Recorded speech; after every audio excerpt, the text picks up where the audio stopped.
I've lived long enough to know how cruel people can be. But that morning, deep in the damp woods outside Eugene, Oregon, I saw something that went beyond what I ever thought evil could mean. 2 Doberman puppies, barely a month old. Skinny as shadows, their black and tan coats matted from the rain.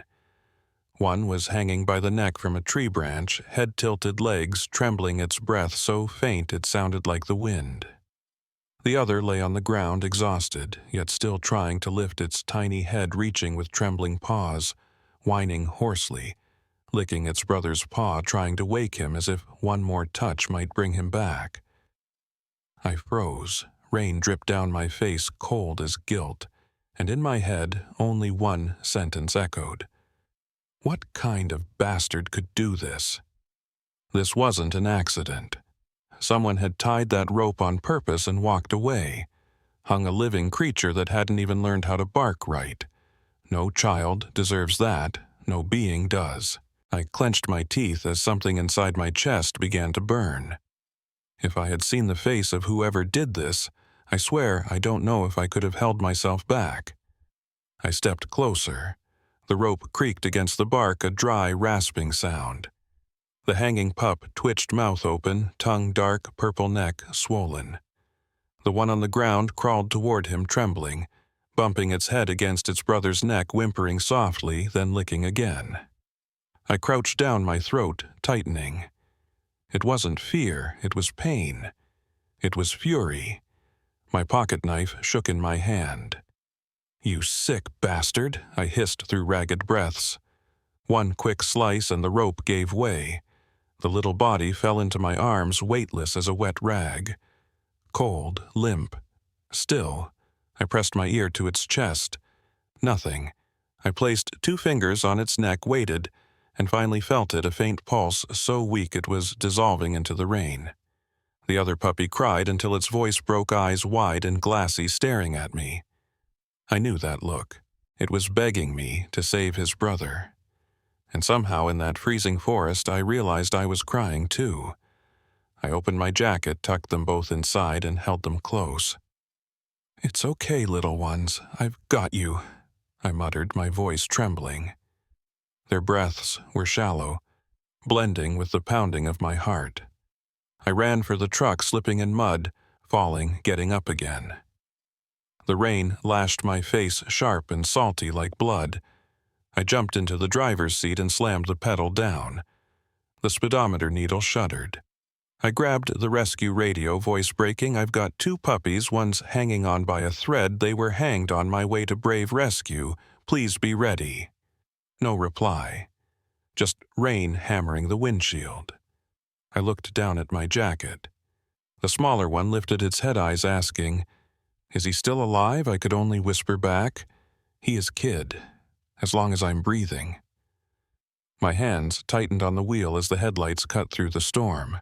Inside that truck, there was only the faint breath of 2 trembling souls. I didn't know if I'd make it in time. I just knew if I stopped, they'd never wake again.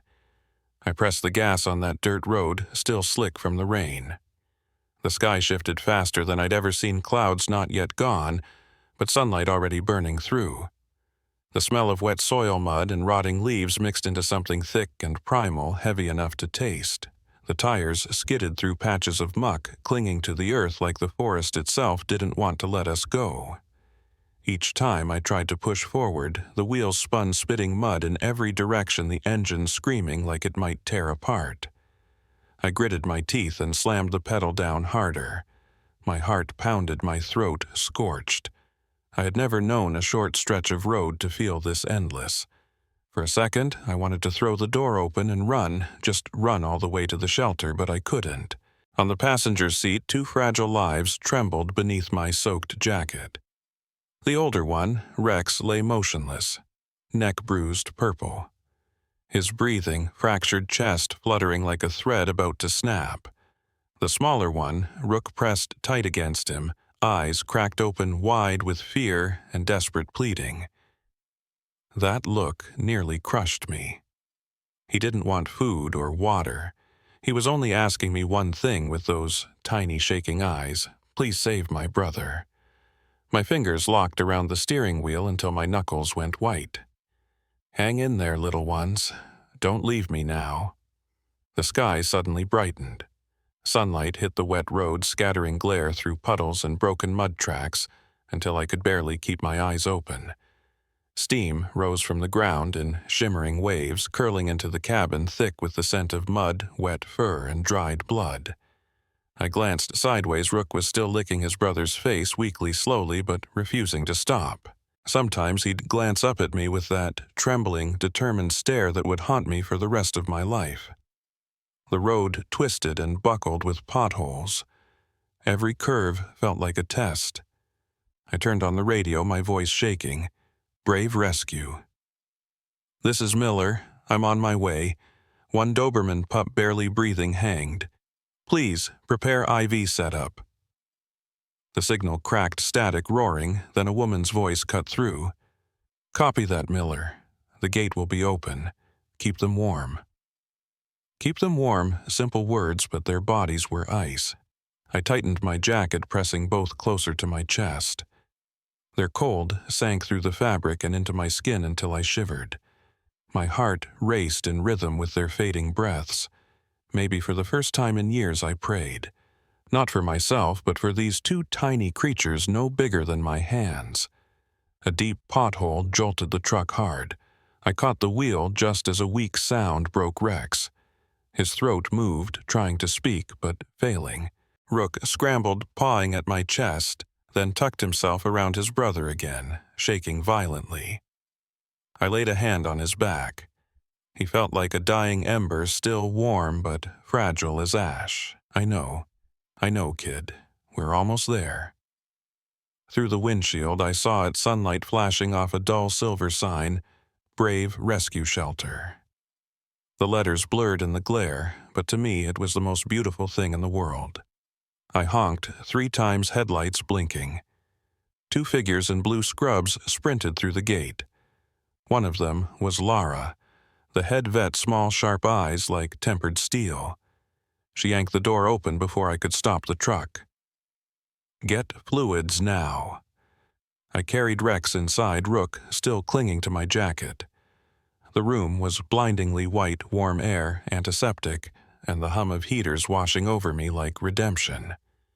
They laid Rex on the steel table, inserted an IV, and wiped his neck with warm gauze. No pulse at first. Lara's jaw tightened as she barked orders. Move. Adrenaline. Point 1. Keep the line open. I stood there, soaked and trembling, rain dripping from my sleeves. Rook refused to leave his brother's side, head resting on Rex's chest, eyes locked on him. Time stopped. Only the faint click of the IV, drip, the low hum of the heater, and the thunder of my heartbeat filled the air. Then, beep. A small sound cut through the silence. The heart monitor blinked. A faint wave appeared on the screen, weak but real. Up, down, up again. Lara exhaled, her voice hoarse. He's stable. You made it. I braced myself against the table, vision blurring. Rook whimpered softly, licking Rex's paw, and Rex, somewhere between the smell of medicine and the sting of light, drew in a long, thin breath. Faint, but alive. Outside, sunlight poured over the wet ground, turning puddles into ribbons of gold. Inside that white room, I breathed for the first time all morning. And maybe for the first time in my life, I understood sometimes just showing up in time can save an entire little world from going dark. The recovery room was drenched in afternoon light. Sunlight streamed through the glass window, spilling across the cold metal of the operating table and breaking into blurred golden streaks on Rex's tiny body. He was wrapped in 2 thin towels, an IV line trembling at his neck each time a drop of fluid fell. I stood beside him, still soaked to the bone, my hands hovering uselessly in midair. Rook lay beneath the table, eyes locked on his brother. Every so often he'd stand, reach up to touch the edge of the towel lick gently, then lie down again, his tail quivering like he was trying to match the rhythm of a familiar heartbeat. Laura told me that kind of behavior was instinct among dogs, but I knew better. It wasn't just instinct, it was love. The room was filled only with the soft pulse of the IV machine and the slow turn of the ceiling fan. I sat down on a plastic chair, head bowed. Everything that had happened felt like a nightmare, still reeking of mud and blood. Lara laid a hand on my shoulder, her voice low. "You got them here just in time, Evan." 10 minutes later, the older one wouldn't have made it. I nodded faintly, saying nothing. The image of that limp, purple body dangling from the rope still burned behind my eyes, something I never wanted to feel again. She leaned over, checked the heartbeat once more, then smiled, stable, breathing evenly now. Those 2 words, still breathing, pulled me back from the edge. I leaned back, looking down at Rook. The little one had collapsed beside me, head resting on my boot.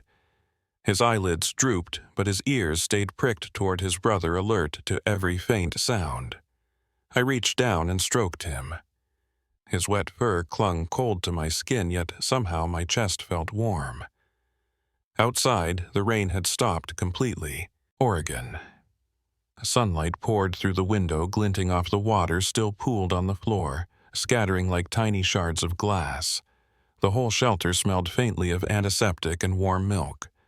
A staff member brought in a small bowl of electrolyte water. Rook licked a few careful sips, then turned back toward Rex, never looking away. I watched them, and somehow the sight of those 2 brothers made something ache deep inside me. For years, I had lived alone in that old wooden house, no footsteps, no voices, no warmth. I used to think silence was peace, but now, watching those trembling breaths, I realized surviving wasn't enough. We all need someone to cling to, someone to wait for. Lara placed her hand on Rex's neck again, nodding at the steady pulse. "He's got a chance," she said softly, smiling. "We'll keep them here for a few days. You can stay if you want." I didn't even think. I'm staying. The afternoon moved slowly. The light faded from the white walls until only a pool of gold remained, falling across the 2 small bodies curled together under a green blanket. I sat beside them, listening as Rex's ragged breathing softened into something calm and steady. Rook pressed closer, breathing in sync. I don't remember when I fell asleep, but when I opened my eyes, the world outside had turned amber. The sun swept across the window, casting long shadows on the floor. Rex stirred. His eyes opened. A faint sound escaped him, thin as wind slipping through a crack in the wall. Rook leapt up, trembling with joy, pawing at the edge of the towel, before pressing his nose against his brother's face. My throat tightened, the words breaking out before I could stop them. "Welcome back, kid." Lara glanced over, her expression softening. Looks like he recognized his brother's call. I nodded, swallowing the lump in my throat. In that golden light, I realized I was witnessing something sacred. A small, quiet miracle. The kind that reminds you the world still holds a sliver of light, even for those who were never supposed to make it. Night fell over the rescue shelter like a heavy, wet blanket. Pale, yellow light spilled through the window, pooling across the damp concrete floor. I sat with my back against the wall, eyes heavy with exhaustion. Rook curled up in my lap, dozing fitfully, lifting his head now and then to glance toward the steel table where Rex lay. All day, I'd watched every rise and fall of that tiny chest. Each blink of the heart monitor had made my own pulse follow it. Now, the slow drip of the IV echoed through the quiet like a fragile heartbeat refusing to stop. Lara said things were improving, but I couldn't bring myself to believe her. Not after what I'd seen. I must have dozed off for a few minutes when a strange sound cut through the room. Beep. Beep and beep. Faster each time. I shot up. Rex convulsed his small body, shaking breath breaking into shards. His eyes were open, unfocused. "Lara," I shouted. She burst in with 2 assistants. The room exploded into motion, footsteps clattering, metal machines roaring to life in the thick air. Rex lay still, his neck swelling dark and tight, the wound from the rope reopening. Lara steadied his head voice, sharp and urgent. "Oxygen to max. Get the adrenaline ready." I stood frozen beside them, blood draining from my face. Rook screamed, lunging towards the table, but I caught him mid-air, pressing him to my chest. He writhed, making these broken, keening sounds that felt like blades cutting through me. His tiny body trembled, and I knew he understood what was happening. "Please, Lara," my voice cracked. "Don't let him go." She didn't answer, just kept pressing on that fragile chest, one compression at a time. The monitor shrieked in a long, flat tone, then silence. The world stopped. The air thickened until I could barely breathe. Rook froze in my arms. I held my breath, waiting. Lara hissed through her teeth, not giving up. She pressed again, harder, then injected a second dose. 1, 2, 3 seconds passed like an eternity. Then the monitor blinked. A tiny wave appeared, faint as a thread of hair, but real. Lara exhaled sharply, hands steady. I nearly collapsed, tears spilling before I even noticed them. "Pulse is back, but it's weak," she said. "We need to move him to secondary ICU now, can't stabilize here." We carried Rex out to the small rescue van together. Light rain had returned, scattering into silver streaks under the street lamps. I sat in the back seat holding Rook close while Lara steadied the oxygen mask over Rex. The ambulance lights flashed blue and red against the slick road, the siren tearing through the night like a wound, splitting open the silence. I looked at Rex, his body so tiny yet fighting like a soul that had already sworn never to give up. Rook pressed his head against my arm, eyes half open, weary but unyielding. I ran my hand down his trembling back and whispered, my voice barely holding steady, "If your brother makes it, I swear I'll keep you both, for life." The van screeched to a stop before the side emergency wing. The doors swung open, flooding us with white light. Lara scooped Rex up and ran. I followed, Rook clutched to my chest. Moments later, she stepped out, sweat streaking her forehead. "He's stable breathing again," she said softly.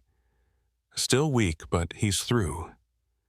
I sank onto the cold hallway floor, still holding Rook.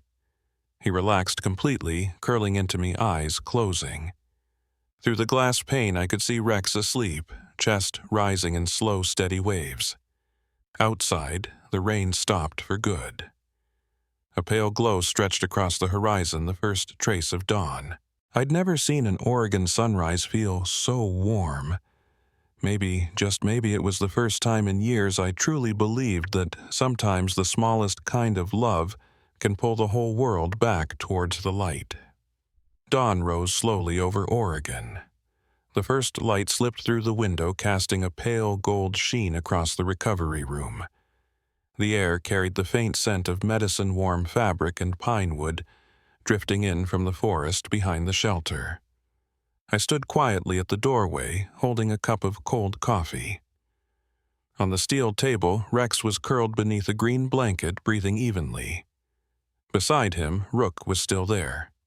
Small, steadfast eyes, tired but alert, guarding every breath his brother took. Lara said he hadn't moved all night. When she adjusted the IV, he had curled under the table, waiting. When Rex stirred, he lifted his head, touched his nose to the table's edge, then lay back down again, silent as a little guardian spirit. "I've never seen one like him," she told me. I only nodded, saying nothing, because I knew it wasn't instinct. It was love. I stepped closer. The heart monitor beeped in a steady rhythm, a sound that felt like life returning. I laid my hand gently on Rex's back, felt the faint warmth spreading beneath my palm. He didn't open his eyes, but his tail moved just slightly, as if he'd heard me. I smiled. "You're tougher than I thought, kid." Rook lifted his head, looked at me, then turned to lick the wound around his brother's neck. The motion was soft, trembling, and slow, like he was trying to wash away every trace of pain that had been left behind. I sat on the floor, leaning against the wall, eyes fixed on the two of them. The sunlight slanted through the window, lighting the bruise around Rex's neck. For the first time, I saw that skin turn pink again. I thought of my wife Margaret, the woman who once told me, some beings don't need words, only to be seen. I never understood what she meant until today. Rook watched his brother like the entire world existed only in that gaze. And in those eyes I saw myself a man who had survived but forgotten how to love. Lara came over, setting a tray of soft food beside them. "It's time," she whispered. Rook sniffed, then bent down to lap a few bites. When Rex stirred faintly, he nudged the rest toward him. Rex opened his eyes slowly, weakly, but there was recognition there. Not fear. Trust. Lara smiled. "See? He still remembers." I shook my head gently. No, Lara. He never forgot. The whole room settled into a warm silence. Sunlight shimmered across the mottled floor like ripples of water. I closed my eyes for a moment, listening to the quiet breathing of those two fragile souls. A small, gentle sound, too beautiful to describe. Maybe that was the sound of life itself. By noon, Rex managed to sit up for a few seconds. Rook barked softly, overjoyed, then darted around the table, tail whipping back and forth. I laughed, really laughed, for the first time in years, and it didn't feel hollow. Lara laughed too. The entire room seemed to glow. Through the glass, I saw the sun high above the forest, burning away the morning mist. A light breeze drifted in, stirring the white curtain. I took a deep breath, realizing I too had been saved. Looking at the two brothers, I whispered a promise. "From now on, you'll never be left behind again. I swear it." Rex turned his head. Rook pressed close, and both closed their eyes. I laid a hand over their heads, and in that quiet warmth I understood some wounds don't need medicine. They just need to be loved the right way. Tuesday morning came with sunlight like a thin layer of honey, clear, warm, and alive. The rain was gone, leaving only the scent of cut grass and a soft breeze drifting from the pine woods behind the shelter. I stood outside the recovery wing, a cold cup of coffee in hand, eyes fixed on the room inside. On the steel table, Rex was sitting up. Still thin, the bruise around his neck deep as a carved mark, but his eyes were open now, slow, steady searching. Beneath the table, Rook was lying close, his head resting on the edge of the towel like a watchman who refused to leave his post. Lara approached, a notebook in hand. "His pulse was completely stable last night," she said, her voice light as the wind. "He can go outside now if you'd like." I nodded, unable to speak. My throat locked tight, maybe because after everything, I could hardly believe I was hearing such simple words again. Stable. Go outside. We opened the door. The air rushed in thick with the smell of sun soil and trees after rain. I followed slowly as the two small souls stepped out. Rook trotted ahead, still weak, but eyes shining bright. Rex followed behind each step, careful, hesitant, as if relearning how to exist. I stopped a few paces away, watching them. Their little bodies shimmered in the light tails, swaying in quiet conversation, a language humanity had long forgotten. "See," Lara smiled. "They're teaching us what it means not to give up." I chuckled softly, voice rough. "Not just that, Lara. They're teaching me what it means to stay." Rex stumbled. My breath caught. But before I could move, Rook ran to him, touching his nose to his brother's neck, pressing close as if whispering, "Get up. You can do it." Rex looked at him for a heartbeat, then pushed himself upright. This time he took 3 steps. 3 small, trembling steps, but enough to bring tears to my eyes. I heard Lara murmur beside me, "That's the real miracle, Evan. Not when we save them, but when they choose to live." I nodded, because she was right. The miracle wasn't in medicine or machines. It was in something larger: loyalty, love, and the refusal to abandon one another. I sank onto the porch steps, back against the wall, hands resting limp at my sides. Sunlight stretched across the floor, bathing Rex's face in gold. He looked toward me, quiet, deep, aware. I reached out. Rook came first, pressing his head into my palm, then tugged his brother closer. They lay side by side, breathing softly while I stroked their damp fur and felt my own heart slow for the first time in months, after too long spent heavy and cold. Beside me, Lara asked gently, "What will you do once they're fully recovered?" I looked out toward the forest glowing under the noon sun. "I don't know," I said. "Maybe just take them home. That old house has never had another heartbeat in it but mine. Maybe it's time it had two more." We fell quiet. The wind passed under the eaves, brushing the wind chime above us. The metal rang faintly, a soft silver sound like a blessing from the sky. Rex lifted his head, ears twitching. Rook nestled closer. I rested my hands on their heads and whispered a vow. From now on, no one gets left behind. Not ever again. Sunlight spilled through the wooden fence, scattering golden stripes across the grass. Rex's eyes drooped shut. Rook pressed against him, tail flicking lightly. Between their small bodies, I heard the most beautiful sound in the world, the quiet breath of peace. I closed my eyes and drew in a deep breath. The smell of pine, of sunlight, of damp fur, all blending like a prayer. I understood then they weren't just saved.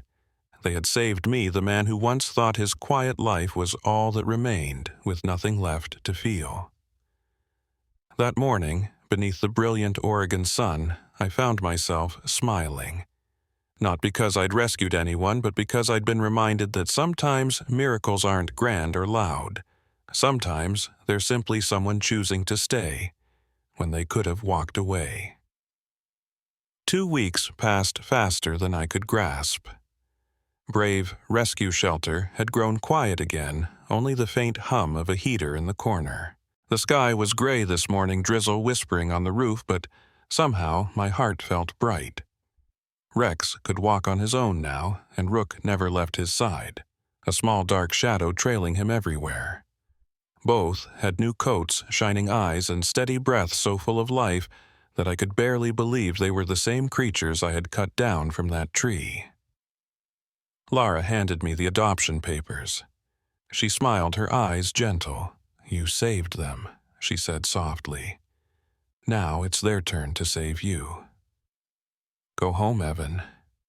My hands trembled as I signed, not from doubt but from everything welling up inside. For 30 years I'd told myself my little cabin was enough, quiet, orderly, safe. But after meeting those two souls, I realized silence isn't peace. It's just a slow way to die. We left the shelter as dawn broke. The rain streaked the windshield, beads of water trailing like threads of memory. Rook rested in my lap, head on the steering wheel.